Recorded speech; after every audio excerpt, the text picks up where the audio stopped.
Just before the rocket was set to launch, 2 bombs went off. Boom! Hold it! How powerful was the explosions? Well, the one in the main building wasn't strong enough to bring the place down, obviously. But the room it went off in was burnt black. Thankfully, nobody was hurt. Due in large part, of course, to me stepping up to lead the evacuation. Wait, what were you doing there in the first place, Detective Fulbright? Ha ha ha! I'm Bobby Fulbright, hero of justice! I'll be there wherever and whenever people need my help. I'd go to the other side of the world, or even the edge of the universe. Talk about being full of yourself sometimes. I'm not sure he knows how far that actually is. But I guess I'll leave that one alone.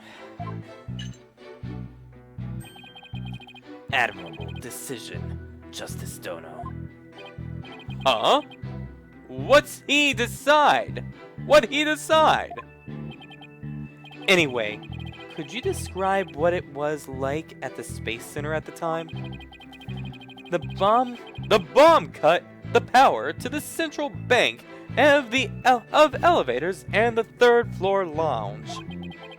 It was pitch black in there, I tell you. However, the security cameras and whatnot were running on emergency backup. And how did the evacuation go? I immediately and heroically whisked people down to the Space Center's basement shelter. The basement shelter? Yes! There's an emergency beneath the Space Center. An emergency shelter, huh? Oh, here it is. It's at the bottom of the diagram. The Space Center's pretty impressive to have its own shelter. Okay, cool. More evidence. The power outage and evacuation seem unrelated to the murder at this point. I guess I'll just leave that aside for now. So there were 2 explosions in total, correct? Yup, that's right! One on the 2nd floor of the Space Center's main building, and one in Launchpad 1. Hold it! Hold it, please. Let me get a drink while I tell you to hold it. Hold it! Let me get this straight. Mr. Starbuck rigged a rocket he was going to board with explosives? Sounds kind of crazy if you ask me. Then again, we dealt with crazy in the last case, too. Huh? What are you talking about? I'm talking about, let me get this freaking Coke, this bottle cap off.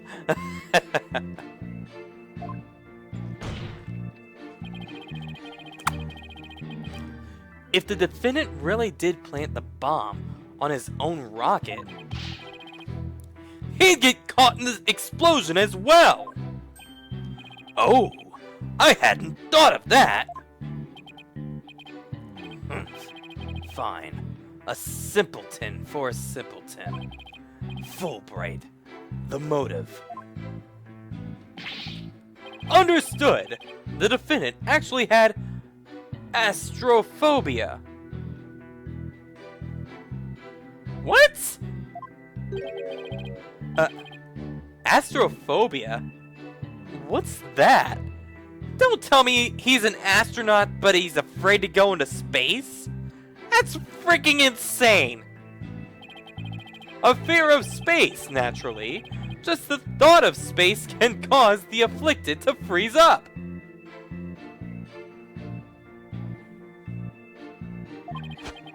And so, in his terror, the defendant found a way to stop the launch at the last minute. That's absurd! Unfortunately for you, we have evidence. Take a look at these. What are they? These anti-anxiety tablets were found among the defendant's possessions. Those could be for any type of frickin' things. Apparently, he was taking them in secret to quell his fears. Again, that could be for any type of, that could be anything. Have you gone to his doctor or something? The person that's been prescribing him? There were a multitude of problems with the rocket Mr. Starbuck rode 7 years ago. Rumor has it, it threatened to crash a number of times as well. That was, of course, very traumatic for Mr. Starbuck. Yeah, I guess you got a point. I mean, I remember that one episode of... I remember making a reference to it, I think, on this. Or something. Hank from King of the Hill. Remember how he loves propane and propane accessories? I remember that one store blew up because of propane, and he was caught in it, in the explosion, and that made him fear propane for that, like, the next episode or something. So, yeah, I could see that, actually, now that you say that. Objection! But objection! But that doesn't mean he'd go so far as to blow up his own ship! Silence! The defendant couldn't bear to mar his good name. Mar? Yeah, mar. Now could he? No, not after all the media had branded him Soul Starbuck, space pioneer extraordinaire. Given these conditions, the defendant could hardly run away from some base mutt. So what? So that's why you think he resorted to bombing? Naturally, he constructed this act of sabotage in an attempt to blow up the Space Center, which would effectively abort the launch, but spare his reputation. We're getting a lot of facts from this, I will say that.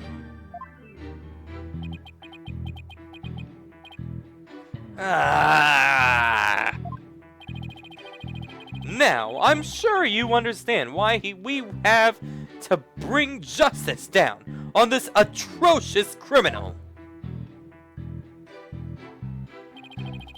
Thankfully, only the 2 astronauts were in Launch Pad 1 at the time. Hold it! Hold it. Are you sure it was only the 2 of them? It was just before the spaceship was set to launch, so of course it was only those 2.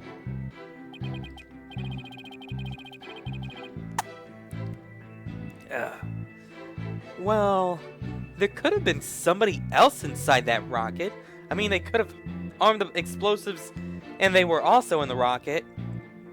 And from there, yeah, stabbed the guy, and the other guy was unconscious because he was having a panic attack. Silence! The notion of a third party is in Launchpad 1 is utterly absurd.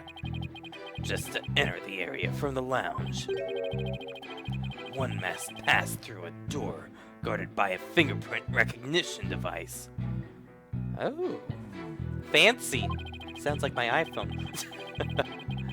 and allowed me to state up front that there are precious few with the clearance to do so. A fingerprint recognition device? It sounds as futuristic and complex as a space center. Yes, because, like, my phone, for example, like, look at this. Look at this. I didn't slide it or anything. I got a fingerprint scanner on my phone. So futuristic, man.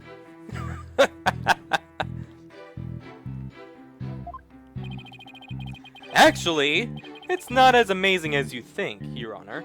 Take a look at this photo. This is the door in the lounge with the fingerprint lock. Only personnel with whose fingerprints are registered can pass through. I see. That is very different from what I had in mind. And is there a record of the number of people that passed through that door yesterday? Yes, there were only 3. The defendant, the victim, and someone that has nothing to do with this case. Objection! The director of the Space Center, Yuri Cosmos. Then doesn't that mean it's possible that the director is the one who did it? Not a chance. He was in the main building when the bombs exploded at 9:28, doing his job directing the launch. Besides having an alibi, he has no motive for committing these senseless acts. He does have a point. I guess the director can't be considered a suspect then. Evidence, evidence, and more evidence gaining. The 2 of them managed to make it back as far as the boarding lounge. Hold it. So, while it would appear that the pair barely escaped with their lives, in actuality, one of them had already been murdered inside the rocket. That's the angle the prosecution wants to push, correct? You got it. In fact, that's what I've been trying to say this whole time. If the victim had been alive, he would have for sure tried to stop the bombing. Is there any chance Mr. Terran could have been killed before he boarded the rocket itself?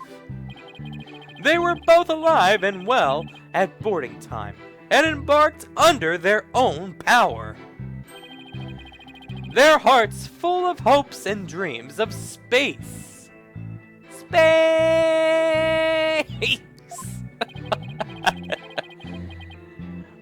And then both of their hopes and dreams were dashed. If I may continue my explanation, after the evacuation order was given, the defendant made his escape, carrying the victim to make it look like a rescue. But after the escape, one of the 2 was found stabbed to death. Hold it! And who was the first to find the victim? Actually, there were 2 of them. Ooh, really? And who would those 2 be? The Space Center director, Yuri Cosmos, and Detective Candace Arm. I remember you. You were the victim in the first case. One of them was a detective? Yup. Detective Arm specializes in bombings, you see. She and the director were ordering the evacuation following the explosions. They were also worried about the astronauts, so they hurried over to the boarding lounge. That's when they discovered the victim, along with the defendant. 2 witnesses, huh? And one of them is a detective! I doubt either one would have anything to say that would actually help me. I think that pretty much covers the details of this case. Only the victim and the defendant were on the launch pad when the former was killed. If this is indeed the truth, then Mr. Starbuck could have carried out this crime. Only Mr. Starbuck. What little I could get out of him only hurt my case. What little I could get out of him only hurt my case. Would only hurt my case. Humph. Justice Dono. Foolish is the warrior who rushes headlong into battle. Preparations is an essential element of battle, so I advise you to take a gander at this. What is it? Footage from a security camera. Oh boy. As the 2 astronauts emerged from the bowels of the launch pad corridor 1.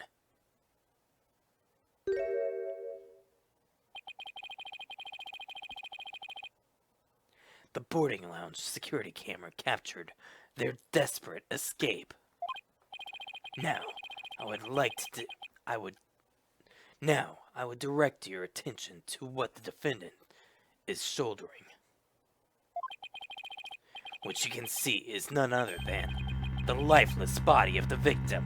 Now, hold it right there. Hold it right there. I object because, that might not be the case. That could be the freaking, victim shouldering the life-filled body of the defendant. Because look at what he's holding. The, things that only matters to, the victim. Hold it. What? No! No what? There's no what on that. That could be that's not a good pick. That's no good pick. Order. Order, I say. This lines up exactly with what the prosecution has been asserting. I should have known Blackwell would have something like this ready. I call... That's not how it is. Apollo? How exactly did they determine that Clay was already gone in that footage? Ah, I see what you mean. Whether Clay was still alive at that point is pretty crucial. Your Honor, please take another look at the footage. Isn't it possible that Mr. Terran was still alive here and then Mr. Starbuck was helping him? Why, I believe you are right. One man carrying the other to safety. What a beautiful expression of friendship. Silence. What? What do you have to say? Perhaps that's what it looks like to a one-eyed hothead and a dotard. But it only makes sense if the victim's dead, if it's the victim's dead body. What do you mean? Fool Wright, explain it to Justice Dono. You got it. Ready, kid? I am not a kid. He's not a kid either. He's 23. If the murder had occurred in the lounge, someone could have spotted it. Anyone can enter the lounge after all, but doing it while they were alone in the spaceship, that's a horse of a different color. Objection! Objection! But you can't deny the fact that there's a possibility the murder could have happened in the lounge. All that video shows is a man helping his fellow astronaut out. Silence. Your assertion is based on emotion. And your assertion is based on what? Like, what you think happened? You don't know if he actually murdered him or not still. That does not prove anything. It's based in your belief that Mr. Starbuck would surely help his own disciple. And he probably did, or maybe it was the other way around, like I keep saying. But you have no logical explanation as to why the victim could still be alive. No irking, no. Unfortunately, Mr. Justice, the prosecution is right. Your argument is lacking in sound logic. But it sounded perfectly logical to me. Well, Mr. Justice, if you have no further objections, I believe it's time to bring this cross-examination to a close. Objections? Well,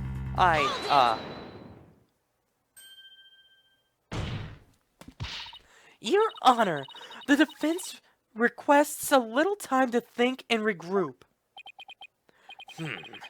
Given the facts, I'm not sure I see the need.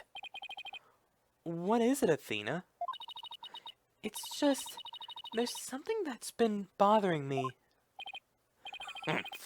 If it isn't the defense stalling for time. As always. Yeah, but you notice every time we stalled for time, we always found that the murderer was someone else, so don't be saying that kind of crap.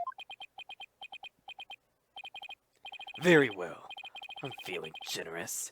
You may have a small measure of time. Thank you. Yes! You have 5 seconds.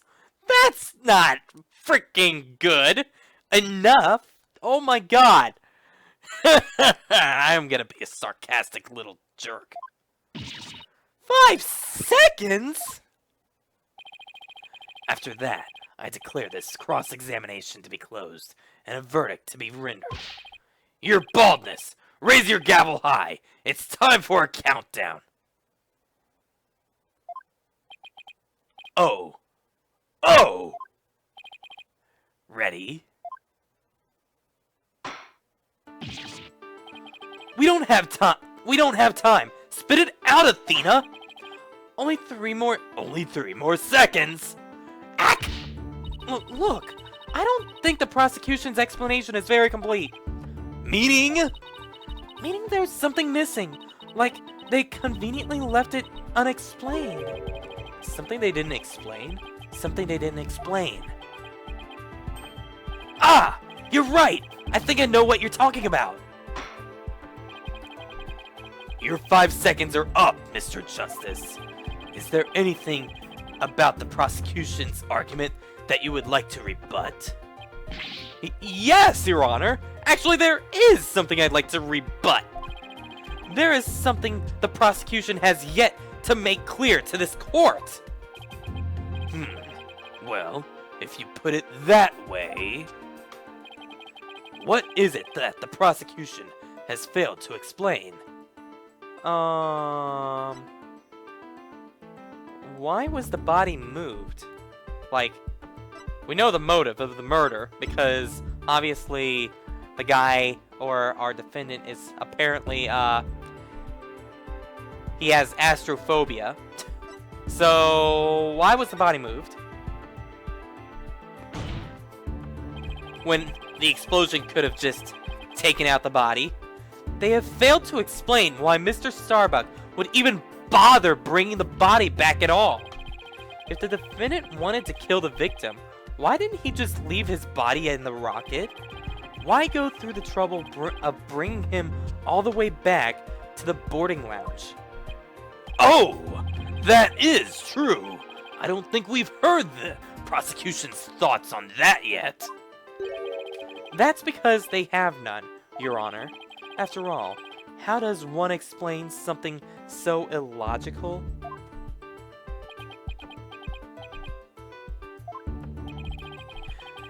The prosecution is claiming that the defendant moved the victim's dead body. But what if the entire premise of that argument is just wrong? Then let's hear your theory, Mr. Justice. The defense proposes that the defendant didn't kill the victim. He was helping him. What? Fulbright, explain it for our sad little friend here before I nod off to his monotone monologue. Monotone? Monotone? Inform him exactly why Space Boy moved the victim. Huh? They've got to be joking me. It's simple. Mr. Starbuck did what he did to direct suspicion away from himself. And that would be...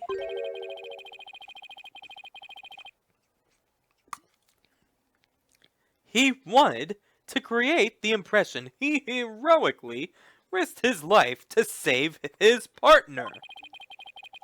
That's why he made sure to make it to the security camera so there'd be a record.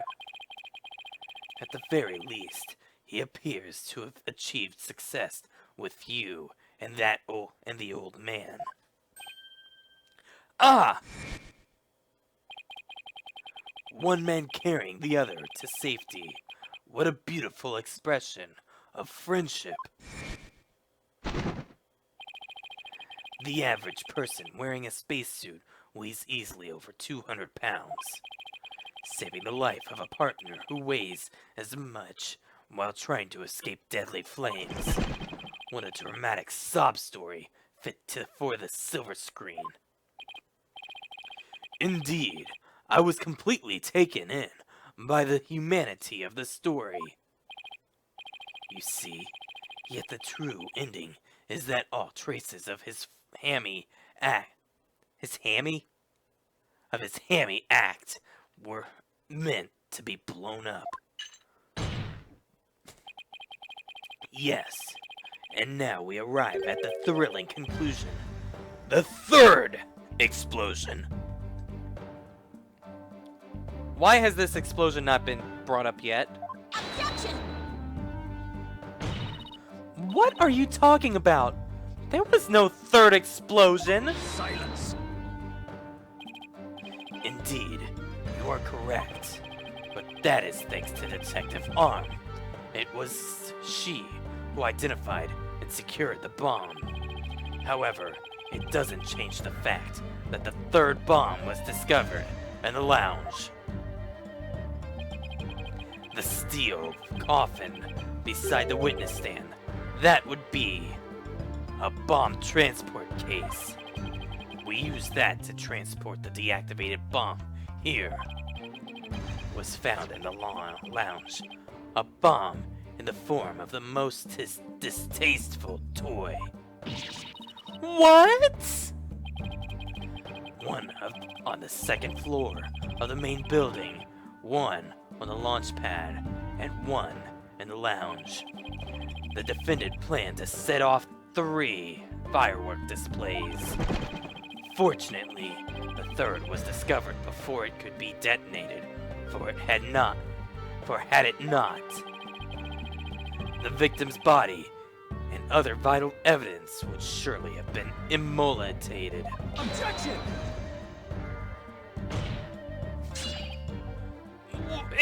I didn't even get a chance to explain anything. Before you utter a word, know that the evidence supports me. It's like he's reading my mind.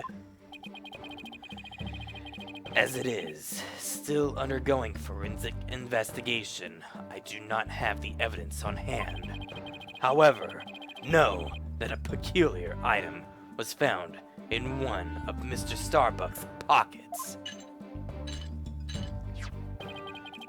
Specifically, a bomb detonation switch. What? What? You found what?